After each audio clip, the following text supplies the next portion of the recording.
Estamos con Elena Argiriakis, directora de la Escuela Antiimperialista de Santa Cruz de la Sierra, Bolivia, que ya lleva más de 4 años de existencia. La inauguración contó con la presencia de Evo Morales y también del general ministro de Defensa Vladimir Padrino López, de Venezuela. Sí. Y tiene un nombre particular la Escuela Antiimperialista. ¿Cuál es el nombre oficial? El nombre oficial es Escuela de Comando Antiimperialista General Juan José Torres González. La escuela lleva el nombre del general Juan José Torres González porque este general fue un general que articuló una propuesta antiimperialista. Él articuló una asamblea popular compuesta por estudiantes, obreros, universitarios, obreros, militares, campesinos, y fue una propuesta innovadora para la época, porque era sobre todo un movimiento nacionalista y antiimperialista en contra de lo que era en el momento la Escuela de las Américas, el Plan Cóndor, y sobre todo porque Juan José Torres González luego fue víctima del Plan Cóndor, fue asesinado en Argentina precisamente por otro militar boliviano, el caso del general Hugo Banzer Suárez, porque precisamente durante el gobierno del general Torres se hicieron una serie de nacionalizaciones y a la vez también se expulsaron empresas extranjeras que estaban generando un saqueo imperial en el caso boliviano. Entonces, en la memoria de este general nacionalista, antiimperialista, la escuela lleva este nombre y busca precisamente eso, generar el debate sobre cuál es el rol de los militares en la conservación de la soberanía, cuál es el rol de los militares en un contexto donde el imperio como tal ha ido mutando y ha ido generando nuevas formas de generación de injerencia, de control, de dominación territorial.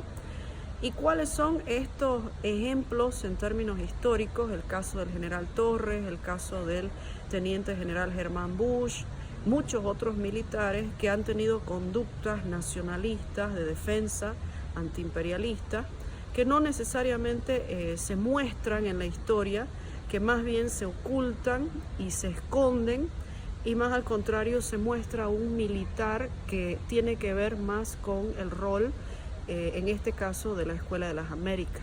O sea que ustedes por primera vez en América Latina pueden fundar una institución militar que es antiimperialista. ¿Cuáles han sido los obstáculos de la única escuela antiimperialista de la región y del mundo?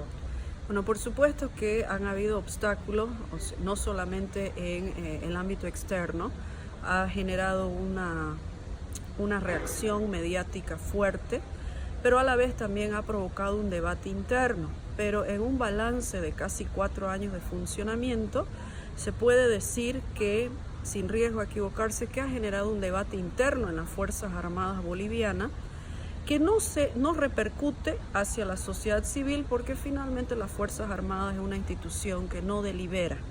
Pero en términos de debate histórico, académico, en términos de debate, por ejemplo, del rol, de la proyección de ese rol, ha generado un debate bastante interesante al interior de las Fuerzas Armadas, que no trasciende hacia un debate político, pero sí trasciende hacia un debate académico, en términos de un análisis histórico de cuál ha sido el rol de las Fuerzas Armadas en el mundo, en Sudamérica, y sobre todo tomando en consideración que la guerra hoy día como fenómeno ha mutado, en el entendido de que el imperio estadounidense hoy día utiliza la guerra como una forma de generación de excedente.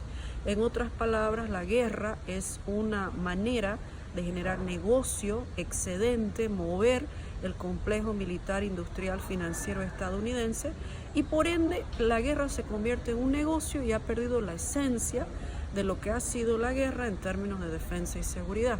Entonces eso obliga, ese fenómeno del imperio estadounidense obliga a replantear el fenómeno de la guerra como un todo, y este es un objeto de estudio y un debate interno en las Fuerzas Armadas, supongo que en el mundo entero, donde el mundo se convierte en un campo de batalla y sobre todo se va analizando cuál es el rol de las Fuerzas Armadas en estos nuevos contextos y escenarios cada vez más sofisticados donde se presenta la guerra.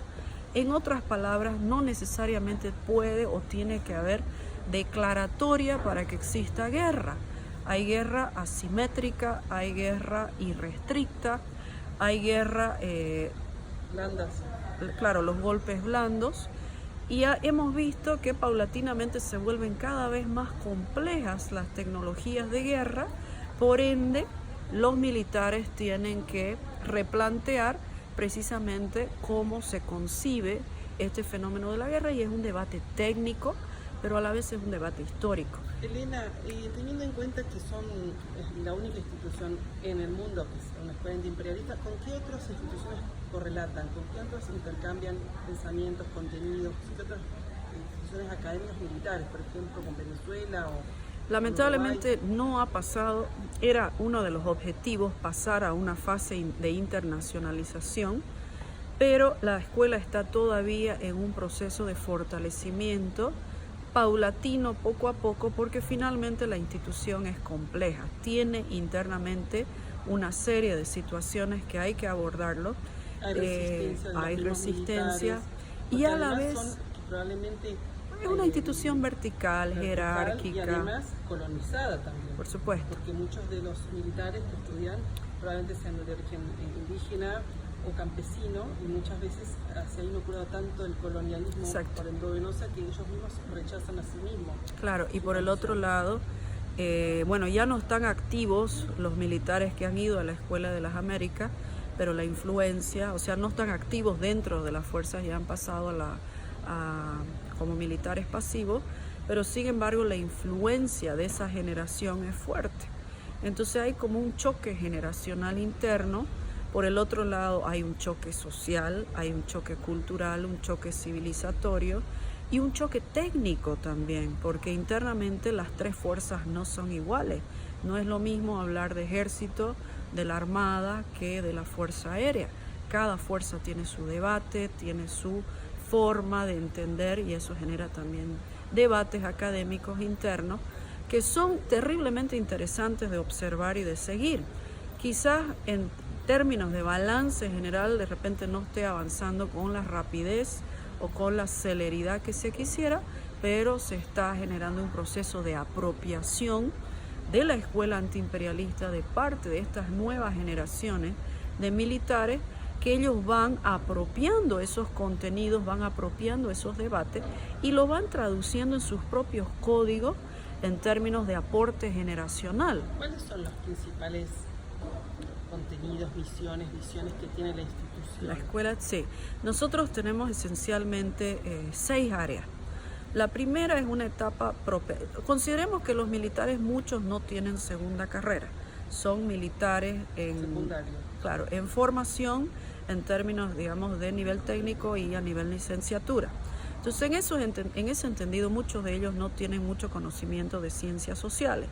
Entonces, hay un primer bloque propedéutico que le llamamos, que es la fase introductoria, donde ellos llevan la base de lo que es la metodología en términos de ciencias sociales y a la vez todo lo que es pensamiento y teoría crítica. Entonces, esa es una primera parte. Una segunda parte es historia crítica, pero historia crítica decolonial, historia que plantea nueva narrativa, nueva mirada sobre la historia de Sudamérica, y sobre todo nosotros partimos nuestra narrativa a partir de 1492 como invasión colonial. Entonces el primer ciclo imperial que vamos a analizar y vamos a estudiar es precisamente la invasión colonial española, y el histórico profundo, pero con nuevas narrativas. Por ejemplo, trabajamos mucho a Miñolo, a Dussel, trabajamos al propio profesor Atilio Borón, trabajamos mucho a profesores indianistas, como es el caso de Fausto Reinaga, estudiamos historiadores indígenas, y sobre todo vamos viendo las resistencias y rebeliones indígenas y cómo estas se siguen descubriendo nuevos sujetos. Y aparte hay una tensión existente desde la cultura indigenista que se resiste a engrandecer a Bolívar o a San Martín Exacto. por sobre Tupac Katari y los Exacto. propios originarios. Y ¿Cómo manejan ese tema? otro elemento interesante, por ejemplo, es que la institución militar estudia, y esto es algo novedoso, han habido varios ensayos, las tecnologías militares de los pueblos indígenas. Por ejemplo, el cerco que utilizaron las resistencias y rebeliones indígenas a la opresión colonial española. Por ejemplo, varias estrategias militares que han utilizado los indígenas que hoy día se están traspasando dentro de la doctrina militar boliviana para ser analizada, estudiada, para lograr una doctrina militar propia, precisamente en base a esa sabiduría, ese conocimiento ancestral sobre la base del conocimiento del territorio. Entonces, por ejemplo, analizamos desde esa perspectiva todo lo que han sido los sectores o los ámbitos de fortaleza de estas resistencias y rebeliones y se lo combina con un análisis de nuevas doctrinas, como el caso de los chinos, la doctrina de guerra simétrica china, que plantea, por ejemplo, el caso de Vietnam, cómo Vietnam logró una resistencia y una rebelión antiimperialista, anticolonial, utilizando sabiduría y ancestralidad, y cómo ellos pudieron derrotar al ejército más poderoso del mundo, creando la guerra subterránea. Entonces, haciendo ese paralelismo, se analiza y se estudia toda la resistencia y rebelión de Tupac Katari, de Bartolina Sisa, el cerco. Elena, y respecto a la resistencia, a los 400 golpes que han tenido estos 20 años casi de revolución bolivariana en Venezuela, también toma como referencia. Exacto. Sí, claro, se hace un seguimiento, bueno, a toda Sudamérica, pero sobre todo al caso venezolano, porque el caso venezolano es un caso emblemático y sobre todo de estudio y bueno, para nadie es desconocido que la resistencia venezolana se debe a esa alianza orgánica entre Fuerzas Armadas, sociedad civil. Y hay choques porque en Bolivia hoy existe el concepto, sobre todo en el electorado, que esto va a ser Venezuela, y bueno, demonifican Claro, todo lo que sí, entonces sí. con los alumnos, ¿cómo trabajan ese tema? Es fácil, hay un alineamiento espiritual con Venezuela desde los alumnos de la escuela. No necesariamente, porque en ese sentido, o sea, ellos también están insertos dentro de un mundo donde están rodeados por la guerra mediática, Tienen resistencias y cuestionan. Exactamente. ¿Cómo y ellos manejan eso pedagógicamente? Hay momentos, o sea, ellos llegan con bastante cuestionamiento, llegan con estereotipos, llegan con prejuicios, y a medida que ellos van escuchando y van analizando técnicamente, porque lo que tratamos de hacer es llevarlo a un debate técnico, académico, científico, de ir demostrándole con contenido, con bibliografía, con material que prácticamente ellos desconocen, ellos lo desconocen, no tienen acceso a ese material. Entonces, paulatinamente ellos van descubriendo y van como quebrando esa resistencia. Entonces, en ese entendido, ellos mismos van investigando en base a ciertas áreas, a ciertos lineamientos que nosotros les vamos ofreciendo en las líneas transversales del curso. ¿Ustedes tienen publicaciones propias en la universidad? ¿Cuál es la bibliografía que manejan? Tenemos si nosotros hacemos publicación. ¿Qué otras actividades realiza la universidad?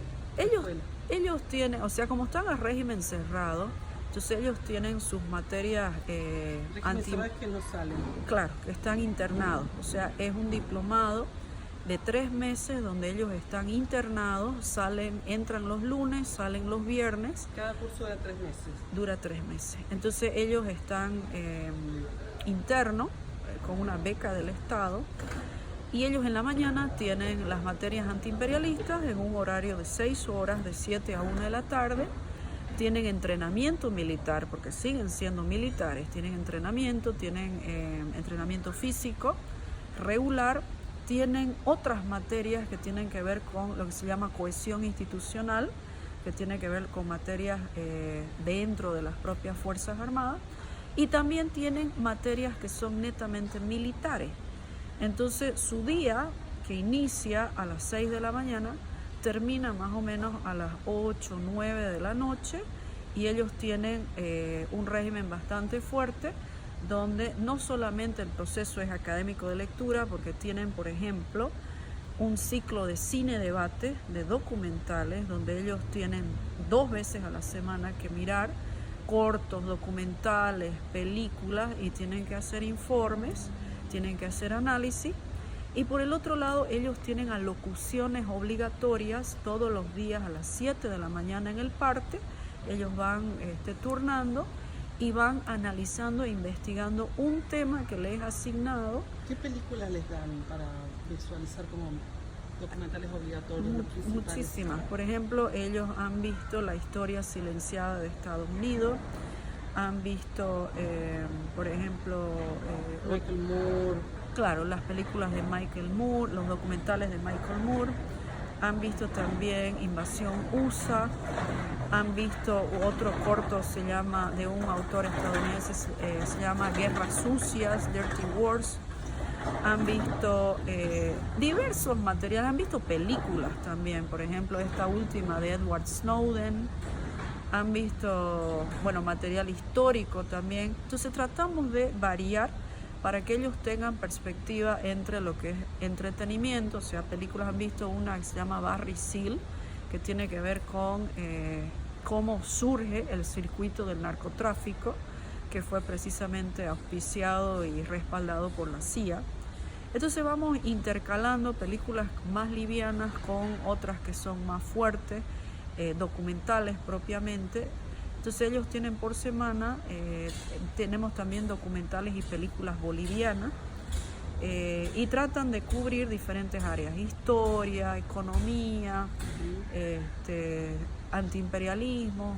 Elena, por último, quería saber tu opinión sobre la declaración de Vladimir Putin acerca de resistir y embestir la prepotencia histórica de Estados Unidos del Imperio con el Comando Sur en la región. Desde que el presidente Evo Morales estuvo en Rusia, hicieron algunos acuerdos por los cuales hoy este país está respaldado no solamente por Rusia, sino también por China, por Irán, Venezuela, y además Vladimir Putin se ha manifestado a favor de defender nuestra región, no solamente a Bolivia.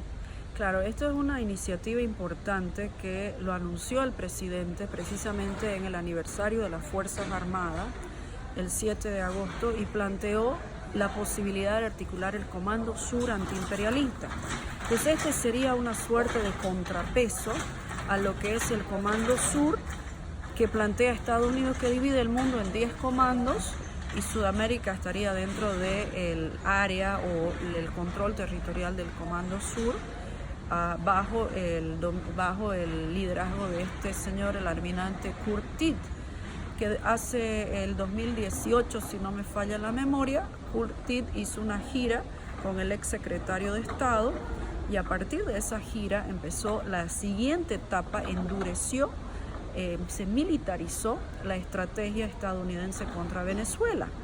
Entonces, vista esa situación, como ya estaba entrando de forma directa el Comando Sur en términos de injerencia, y había hecho una gira pasando por Panamá, pasando por Colombia, terminando en Argentina, el presidente Putin y toda la academia rusa, en realidad, porque es bastante interesante y llamativo ver cómo la academia rusa hace seguimiento a los acontecimientos en Sudamérica. En la visita del presidente Evo a la Federación Rusa propusieron esta iniciativa. Ahora, esta es una iniciativa que por supuesto tiene una dimensión confidencial, y eso va a ir avanzando paulatinamente. No está pública, o sea, no se sabe. No se sabe exactamente en qué consiste, no se sabe. Se empezó a activar. Se activaron aquí los acercamientos en Bolivia, por ejemplo. Todavía no hay la presencia formal de militares rusos, pero sí hay las propuestas, los intercambios de ir viendo cómo, cuándo, dónde, bajo qué criterios, bajo qué figura, y en esa lógica la escuela antiimperialista juega un rol. Así que lo esperás a Vladimir Putin en la escuela antiimperialista para que dé una clase momento. Magistral. Ya le Claro, mandaste lo estamos esperando hace varios años, por ejemplo, cuando vino, cuando anunciaron que iba a venir el presidente Putin a la reunión de la OPEP. En ese momento se lo esperó, porque anunciaron que de repente venía, pero no llegó. Vino la delegación de Gazprom y otros representantes, pero seguimos esperando y vamos a ver si llega. Elena, por último, se siente como una especie de, no sé si apatía, pero quizás estamos en un momento en el cual este proceso boliviano, como siempre las personas están pensando en cambiar, y es complejo explicarle al electorado que hay que seguir en este camino. ¿Cómo hacen ustedes para manejar el desencanto, la desmotivación con los mismos alumnos? Y en el caso tuyo, ¿cómo haces vos para mantenerte motivada con el trabajo que haces? Sobre todo, yo creo que la estrategia que utilizamos es analizar qué es lo que está sucediendo en el mundo, porque lo que insistimos es no pecar de un localismo, es decir, tratar de no mirar el fenómeno de una manera tan particular, sin desprendernos de qué es lo que está sucediendo en la región, en Sudamérica, y qué es lo que está sucediendo en el mundo entero. Entonces, en ese entendido, tratamos de analizar cuáles son los intereses en juego, cuál es la disputa estratégica en el ámbito mundial, qué es lo que está en juego, qué es lo que está cambiando. Y en este minuto, por ejemplo, uno de los análisis permanentes que hacemos, nosotros estamos convencidos en debate interno que el mundo, el siglo XXI, es un siglo determinado por la geopolítica y por la tecnología. Entonces, esencialmente, la variable ideológica va cobrando una dimensión menor frente a la variable geopolítica y la variable tecnológica, que son los nuevos dispositivos de injerencia imperial en el mundo. Entonces, en esa lógica, entendiendo esos intereses, cómo se juegan, cómo se manejan, cómo se articulan, vamos haciendo un análisis internacional, un análisis regional, y vamos cayendo en el análisis nacional, qué es lo que está en juego, por ejemplo, en términos de la inserción de Bolivia en este nuevo escenario mundial en el siglo XXI, y cuáles son las posibles amenazas. Entonces, en ese entendido, ese análisis internacional clarifica muchísimo y evita que caigamos en ese localismo, que muchas veces el localismo es bastante simplista y lo que busca son los juegos de suma cero. Entonces, cuando uno tiene el contexto y la figura más grande, ahí se va entendiendo y se ve la necesidad de replantear y pensar de manera global, porque esencialmente estamos convencidos también que Bolivia juega un rol importante en el sistema de correlaciones de fuerzas sudamericanas, no solamente por la posición geoestratégica, sino por poseer este recurso natural que es el litio, que es fundamental dentro de la nueva cadena tecnológica y el cambio en la matriz energética y productiva del mundo. Entonces, eso sitúa el debate interno, porque esencialmente nos ubica en Bolivia a los bolivianos de cuáles son las posibles amenazas que vamos a sufrir, porque lo que está en juego aquí es la injerencia, el saqueo imperial del recurso que es el litio, y eso por supuesto va a generar mil posibles formas de articulación. Por ejemplo, los mismos rusos plantean lo que ellos llaman la amenaza de la guerra híbrida sobre Bolivia, y ellos plantean que ya estamos hace varios años bajo esta guerra híbrida, que ellos tienen su forma de categorizar. La guerra híbrida es la utilización de diversos dispositivos para generar desestabilización.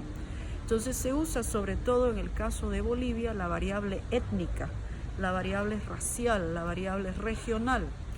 Y en ese entendido, la guerra híbrida lo que hace es activar una serie de dispositivos de conflicto, por ejemplo, el tema regional, que se ha vuelto a activar, el tema racial, la discriminación, que se ha vuelto a activar, el tema, por ejemplo, religioso también. Religioso, el tema por conservador. Ejemplo, los evangelistas están ocupando exactamente discursos y están trabajando espacio, militarmente la religión. Exacto. ¿Cómo lo analizas tú?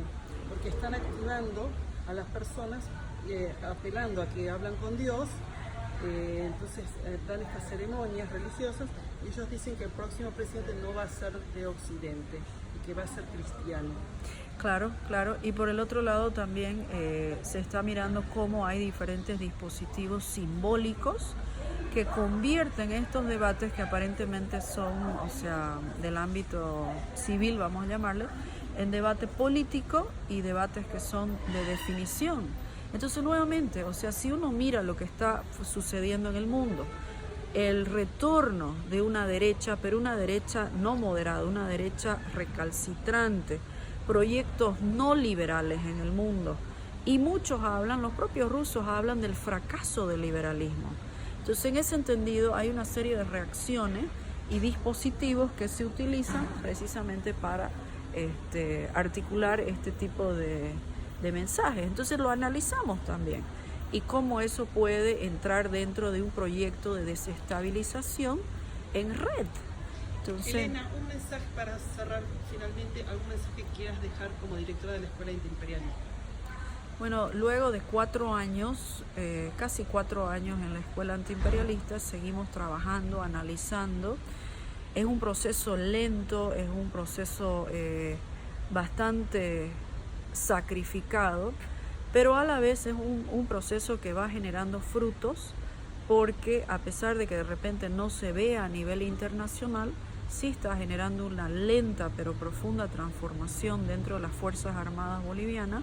¿Me puedes dar un ejemplo, algo que te dé una gratificación como directora? Por ejemplo, por las aulas de la Escuela Antiimperialista han pasado más de 1.200 oficiales.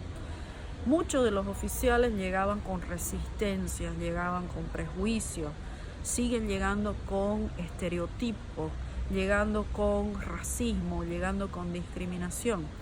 Y de repente cuando salen no necesariamente son progresistas, no son de izquierda, pero sí puedo dar fe de que se los sensibiliza a una serie de temas, se los desactiva de repente en su conservadurismo y se los motiva a investigar y se plantea que el principal campo de batalla en el siglo XXI no es un campo físico, sino que es la mente. Y la principal herramienta con la que también tiene que trabajar un militar no es armamento, no es fusil, sino su propia mente. Porque la primera conquista de un imperio es la mente. Entonces, en ese entendido, a mí en lo personal me da mucha satisfacción, porque esos chicos me han confesado que cuando salen ya no son los mismos, que ya a pesar de que ellos no son militantes de izquierda ni nunca lo van a hacer, ellos se ven con el compromiso de ser militares, patriotas, nacionalistas, investigar, y ellos van encontrando su identidad y van encontrando la relación que ellos tienen con los movimientos sociales, con los líderes indígenas, y van activando su propio proceso interno de investigación. Elena, un placer conversar contigo, sobre todo siendo mujer en este mundo donde hay una lucha también muy fuerte que tenemos que dar las mujeres desde el feminismo. Me alegro muchísimo que tú estés en este puesto y que haya más mujeres en la Escuela Antiimperialista. Sí, somos 4 hoy en un plantel de 33 y en una escuela de 200, pero bueno, ahí vamos avanzando. Estaba yo solita y ahora somos 4. Gracias. Gracias.